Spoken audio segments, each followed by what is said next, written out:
Mada yetu inahusu afya ya akili, na leo tunatizama afya ya akili husaidia kuboresha maamuzi. Tunafahamu katika kipengele kilichopita tulijifunza juu ya mahusiano, na leo tunatizama kuhusu maamuzi. Je, maamuzi yana uwezo wa kukudetermine kwamba wewe una akili bora au hauna akili bora? Ndugu zangu, maamuzi ni uchaguzi tunaofanya au uliofanywa baada ya kufikiria.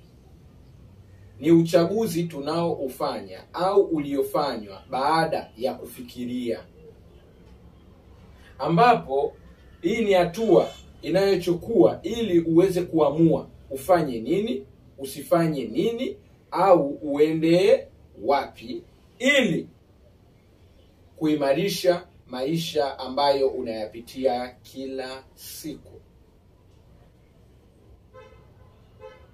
Ndugu zangu, maamuzi ni kitu unaweza ukasema kidogo, lakini ni kikubwa sana kwenye akili zetu.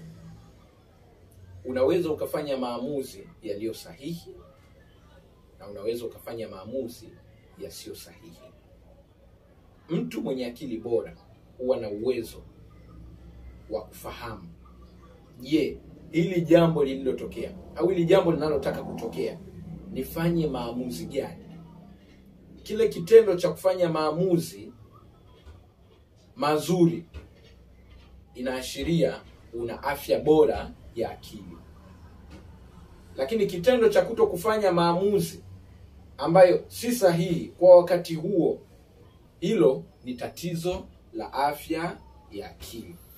Na ndio maana ukijiona huwezi kufanya maamuzi, ujue una tatizo la afya ya akili. Kwa sababu mtu mwenye akili bora huwa na uwezo wa kufanya maamuzi yaliyo sahihi. Kwa hiyo ndugu zangu, tulijifunza kuhusu afya ya akili husaidia kuboresha.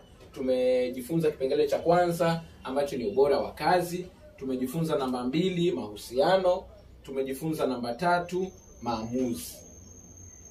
Ndugu zangu, usipokuwa na hivi vitu vitatu, una tatizo la afya ya akili. Usipoweza kuwa na bidii katika kazi unayofanya, una tatizo la afya ya akili.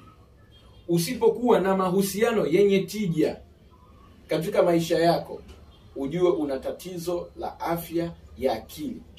Usipokuwa na uwezo wa kufanya maamuzi mazuri kwa wakati sahihi, una tatizo la afya ya akili. Kwa hiyo ili uwe na akili bora, ni lazima uhakikishe umevimaster hivi vitu vitatu: ubora wa kazi, mahusiano, uwe umemaster maamuzi. Hivi vitu vitatu ndivyo vitakavyoashiria kwamba wewe una akili bora.